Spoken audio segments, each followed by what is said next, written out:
Okay, so that brings us to our mini speaker, follow-up speaker, Rob Vaughan, Vaughan-Johnson. I've had so many reports on how people enjoyed the last talk that we felt that we had to have a follow-up and cover a few more bases. So Rob's got a few more stories to tell us today.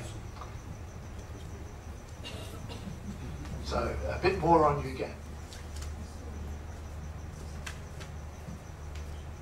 Last month I thought I'd finished my talk, but it seems I was wrong, and I've had one or two queries today. I do have a couple of points to cover arising from the last talk, and this gives me the opportunity to correct a couple of errors. I did talk about the mountains on either side of Uganda, the mountains of the Moon bordering the Congo on the western side, and Mount Elgon bordering Kenya on the eastern side. And I said Mount Elgon was 4,000 feet above sea level. Correction, 14 would be a more accurate figure. The base level of the plateau is about 4,500 feet above sea level in Central Africa. I mentioned being hijacked, and about a week after I got back from Burundi, having delivered the exiled king, young Ntari V, I saw Amin, and he was really quite seriously upset because the king had been killed.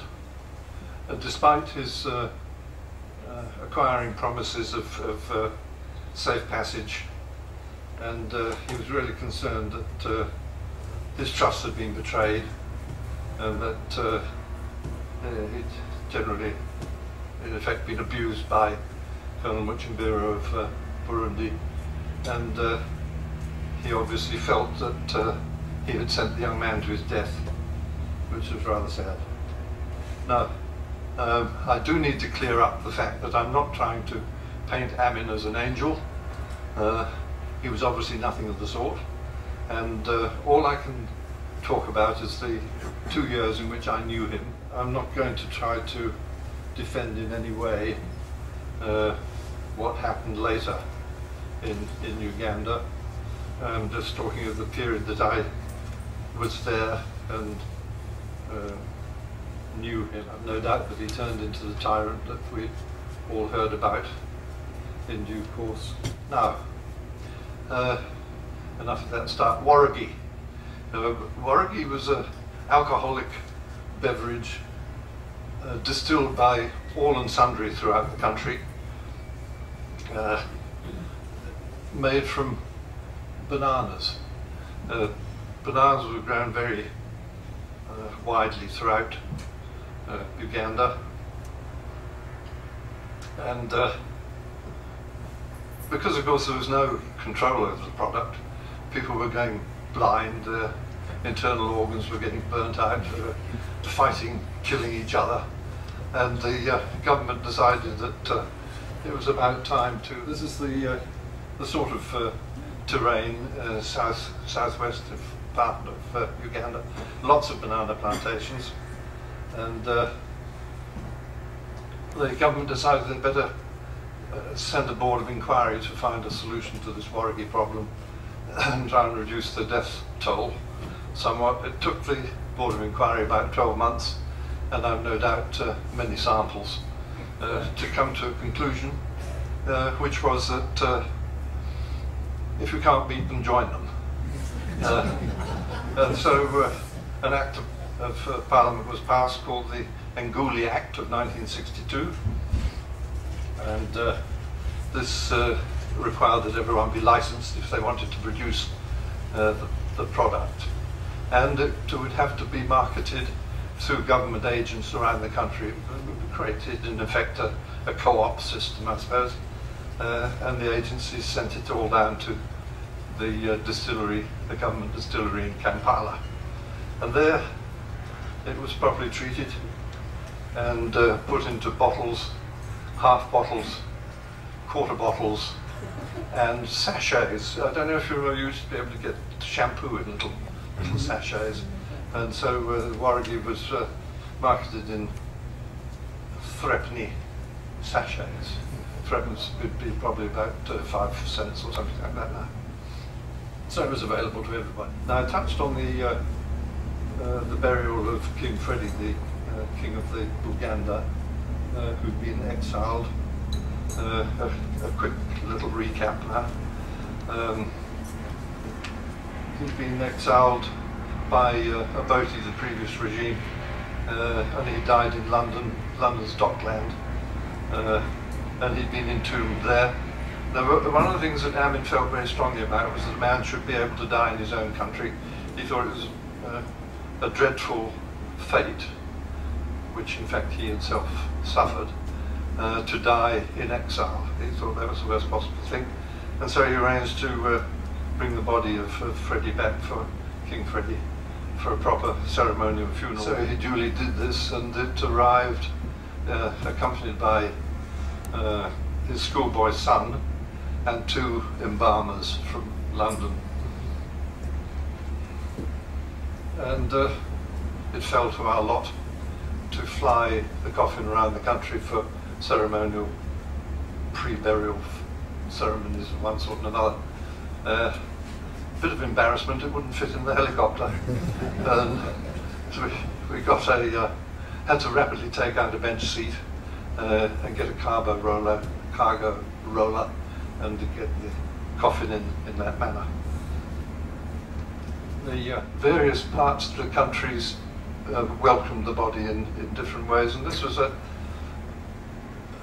band blowing horns, cow horns. They have enormous cattle down in the southwest. They straighten out the horns. At the rear of that platoon, you can probably get a glimpse of the size of the horn, and makes a noise not unlike a didgeridoo, a real dirge for a funeral.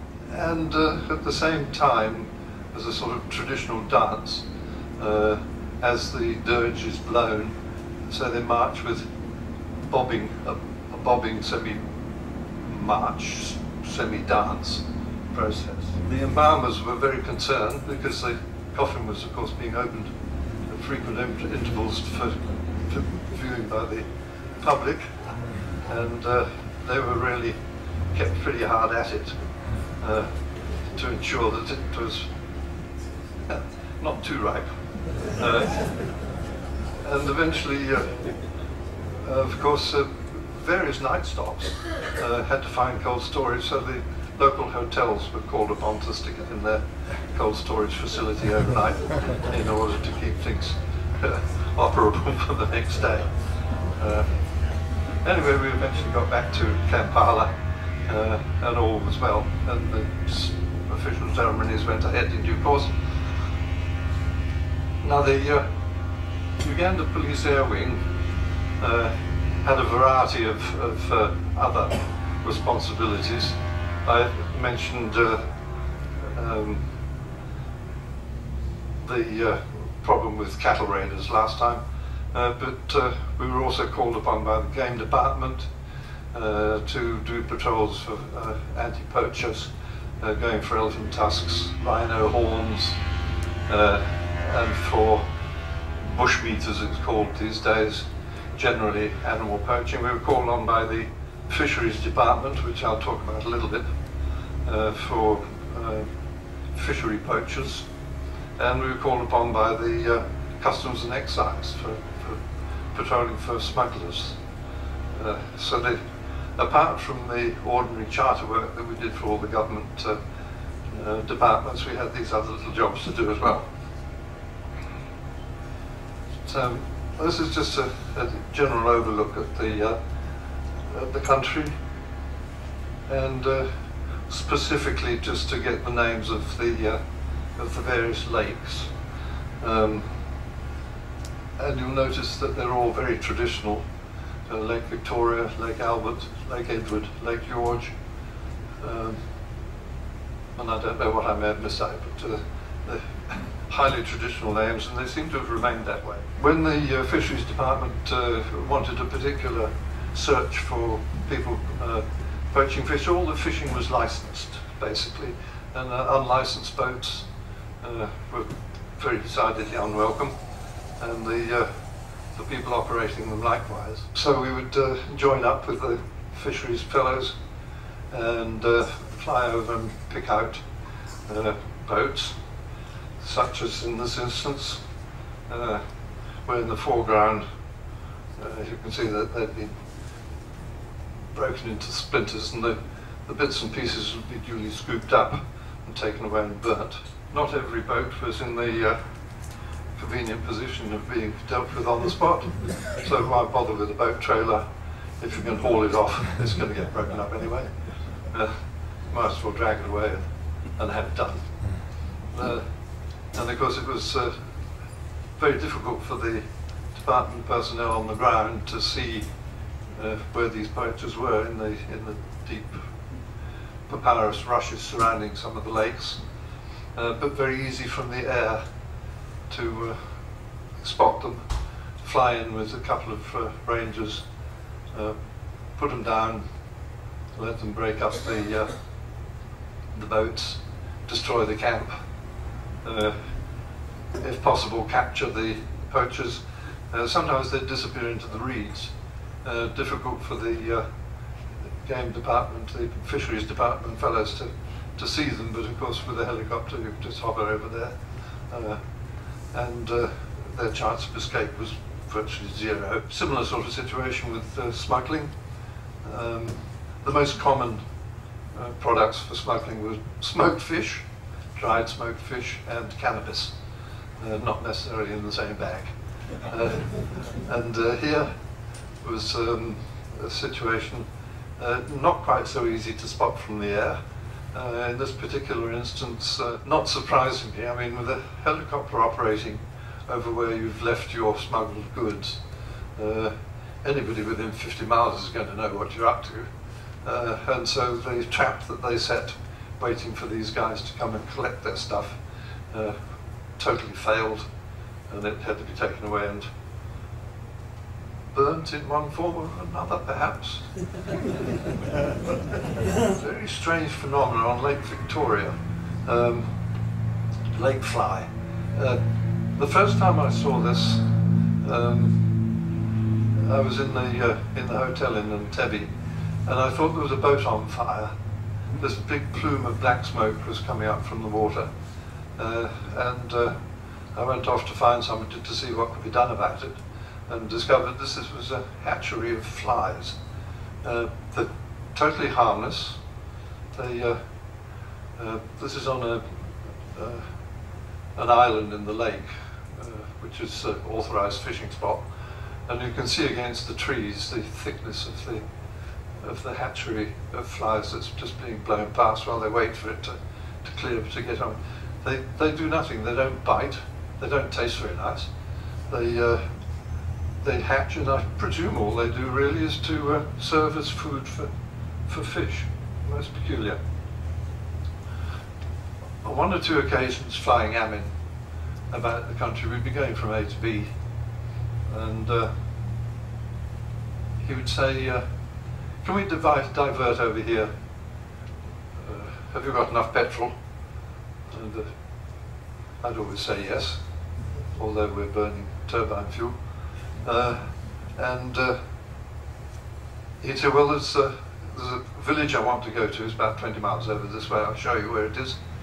And so off we'd go, and he'd say, "There was a soldier killed in a traffic accident last night, and his parents live over there. I'll show you the house when we get there, if you could land as close as possible." And this happened to me on two separate occasions in the 2 years that I was flying for him there. Or flying in the Air Wing, I should say. Now, just to finish off the Uganda experience, as far as I was concerned, I'd been due for leave. I became due for leave after 2 years, and I had a contract, 2-year contract, and then I had another 2-year contract to go back to. So we came over here to Perth. My wife was from the Bunbury area, so we went to visit them. In-laws, and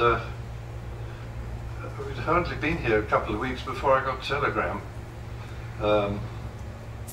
from Uganda to say that both my contracts had been cancelled. And it was just a bare telegram. I had to get it authenticated. By the time I'd done that, it was all over and done with. So I lost my house and the car and the bank balance and everything that was in it. And so I was able to start a new phase of my life from here in Perth. And so that brings me to, I think, a conclusion of a rapid run through of some of the fun we had in Uganda, in the Uganda Police Air Wing.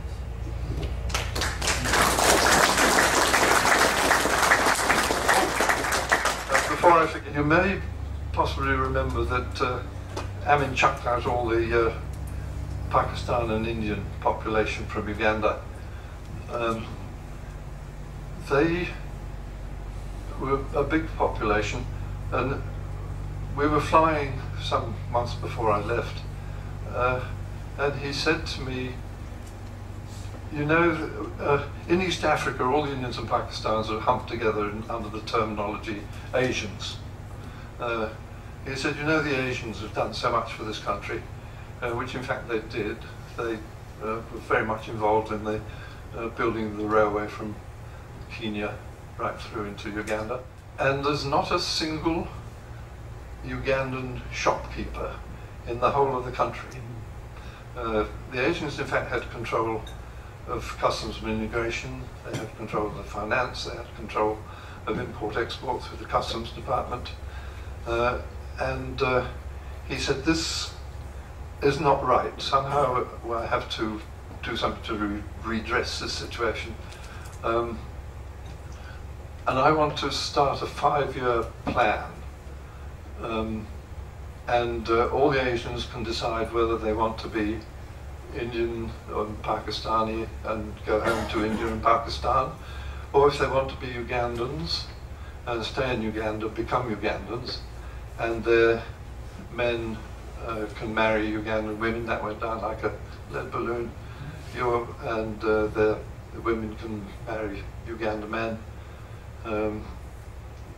And over a 5-year period, I want to get them to phase out if they don't want to stay, and to teach Ugandans how to run shops and learn about commerce and industry. He put this concept over a 5-year plan to the Defence Council, and the Defence Council, and I think I might have mentioned before that he was beginning to lose control. The Defence Council said, wonderful idea, absolutely, get rid of the Asians, we don't want them, chuck the lot out, give them a week and they can be gone. And of course Amin said, logistically you cannot move that many people in that space of time, it's got to take time, and in any case, in order for this idea to work 5 years as an absolute minimum, okay, they said, let's give them a month. And he had a big long struggle, and eventually 3 months was the time given. An absolute destruction of the country's economy and financial situation as a result. And all these people had to pack up their goods, and a lot of them, of course, were their own enemies. The women left the country swathed in gold and jewellery, instead of hiding it away in their handbags. They drove their cars, they couldn't sell them, they drove them into the lake, did all sorts of silly things. And it was really quite remarkable that the population didn't get more anti throughout that period, and that was just about the time when I left. So I just had to drop that in as a final little thing about how well things operated in Uganda. Okay.